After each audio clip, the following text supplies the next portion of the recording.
খুব বেশি বক্তব্য রাখার প্রয়োজনীয়তা নেই, কারণ আমাদের যিনি পরিচালন কমিটির চেয়ারম্যান রয়েছেন আদরণীয় জহর শাহ মহোদয়,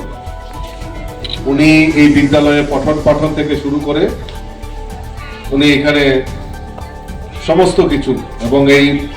যে বিদ্যালয় এখানে স্থাপন হয়েছে ত্রিপুরা রাজ্যে, ওনার একটা বিশেষ অবদান রয়েছে। তো কাজে ইতিহাসটা আমার থেকে উনি ভালো বলতে পারবেন,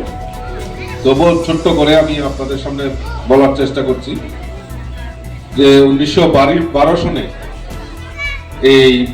মহেশ ভট্টাচার্য শুভ উদ্যোগে কুমিল্লা জেলায় সেখানে এই ঈশ্বর পাঠশালার সেই সময় রচনা হয়েছিল। আর স্বর্গীয় মহেশ ভট্টাচার্য একজন বিশিষ্ট ব্যবসায়ী, হোমিওপ্যাথি ওষুধ ব্যবসায়ী ছিলেন, এবং উনি খুব দানশীল মানুষ, এবং এই সমাজকে একত্রিত করার যে একজন বাঙালি ব্যবসায়ী হিসাবে উনি সেই সময় অধুনা পূর্ব পাকিস্তানে সুপরিচিত লাভ করেন। ওনারই তত্ত্বাবধানে এই ঈশ্বর পাঠশালা সেখানে প্রতিষ্ঠা হয়, এবং সেখানে সেই সময় সেখানে এই কুমিল্লাতে এই ঈশ্বর পাঠশালা যারা পড়াশোনা করবে, সেই সময় যারা ছাত্ররা ছিলেন তাদের জন্য একটা হোস্টেলও নির্মাণ করা হয়েছিল। আর এই হোস্টেলে থেকে পড়াশোনা করেছেন, আমাদের এখানে আছেন আজকে জহরদা, আমাদের রাজ্যের প্রাক্তন মন্ত্রী অনিল সরকার থেকে শুরু করে অনেকেই গণ্যমান্য ব্যক্তিরা সেই বিদ্যালয়ে এবং হোস্টেলে থেকে পড়াশোনা অতিবাহিত করেছেন, এবং এই ঈশ্বর পাঠশালা থেকে শিক্ষা নিয়ে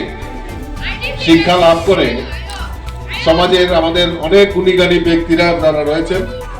তারা এই পাঠশালার নামকে উজ্জ্বল করেছেন। আজকে আমাদের কাছে, আমার কাছে সবচেয়ে গুরুত্বপূর্ণ বিশেষ উপলব্ধি যে আজকে এরকমই একটা মহতী স্কুলে বার্ষিক ক্রীড়া প্রতিযোগিতার পুরস্কার বিতরণী অনুষ্ঠানে আমাকে আমন্ত্রণ জানিয়েছে, তার জন্য আমি নিজেকে ধন্য মনে করছি। এবং এখানে যারা ছোট ছোট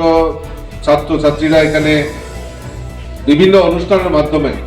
একটা মনোজ্ঞ সাংস্কৃতিক অনুষ্ঠানের আয়োজন করেছে, আমি ছাত্রছাত্রীদেরকেও ধন্যবাদ জানাচ্ছি। অভিভাবক অভিভাবিকারাও এখানে সমবেত হয়েছেন। এই বিদ্যালয়কে আরো কিভাবে ত্বরান্বিত করা যায়, এই বিদ্যালয়কে পঠন পাঠন থেকে শুরু করে বিভিন্নভাবে কিভাবে সহযোগিতা করা যায়